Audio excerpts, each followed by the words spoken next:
Yesu ashimwe inshuti bavandimwe, amahoro y'Imana abane namwe.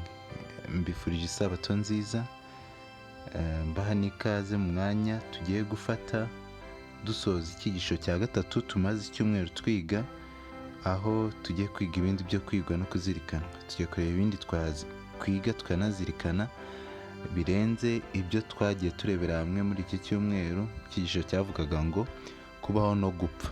Twabonye ko cyo kwibuka cyagiraga kiti erega kubaho ni Kristo kandi gupfa kumbereye inyungu. Abafilipi 1:21. Twabonye ko Pawulo yari yarakiriye Kristo mu bugingo bwe kandi yemera kuyoborwa n'imbaraga y'Umwuka Wera yamubashishaga kugira imibereho ihindutse rwose, kwitangira ubutumwa bwiza akaba ari cyo kintu yashyiraga imbere, kandi yari yiteguye gutanga igishoboka cyose kugira ngo izina ry'Imana rikuzwe, izina ry'Imana rihabwe icyubahiro, abantu bamenye ukuri kw'ijambo ry'Imana, kandi nibahinduka yitegurane nabo kugaruka kwa Kristo. Bityo rero ubuzima bwose nyuma yamenye ukuri yarabweguriye Kristo, yaberagaho Kristo, yaberagaho kwamamaza izina ry'Uwiteka Imana, kandi yari yiteguye no gupfa ahamya Kristo.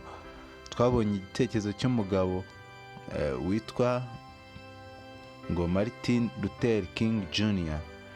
wavuze ngo niba umuntu ataravumbura ikintu ashobora gupfira ntakwiriye kubaho.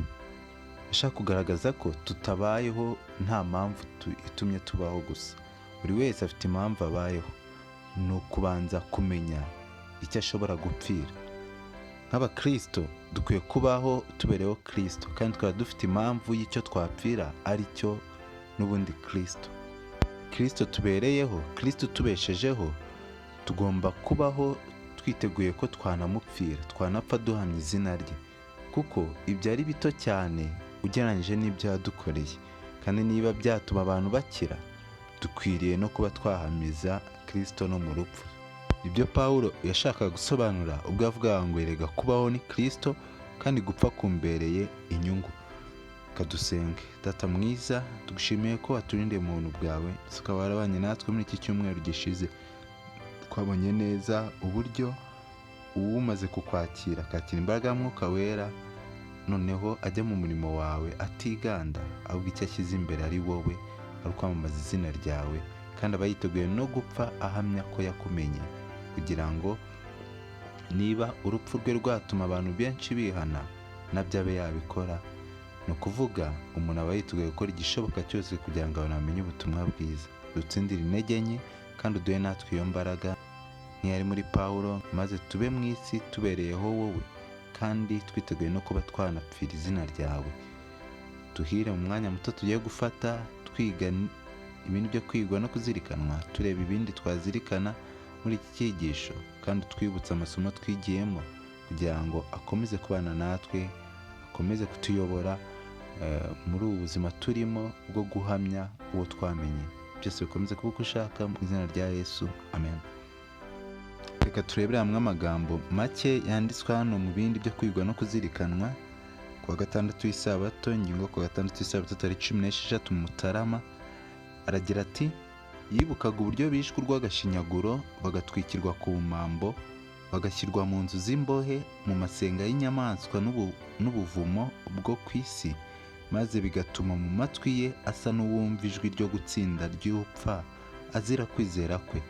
Yumvise ubuhamya bw'abantu bashikamye bababazwa bikomeye, batanze ubuhamya bukomeye bwo kwizera kwabo bashize ubwoba, bavuga bati nzi uwo nizeye uwo ari we.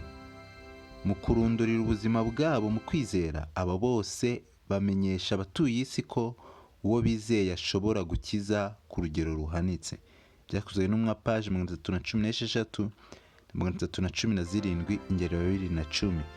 Ntihigeze kubaho urudubi rw'imyizerere rukomeye ku bakristo nk'uko biri muri iki gihe. Niba impano zari zikenewe kugira ngo zitume itorero rya mbere rigira ubumwe, mbega ukuntu muri iki gihe zikenewe kurutaho kugira ngo zihembure ubumwe. Kandi bigaragarira cyane mu buhanuzi ko umugambi w'Imana ari uko ubumwe bugaruka mu itorero mu minsi iheruka. Twahamirijwe rwose ko igihe Uwiteka azagarurira Siyoni, abarinzi bazayirebera n'amaso yabo. Twabwiwe kandi ko mu bihe bya nyuma abanyabwenge bazasobanukirwa.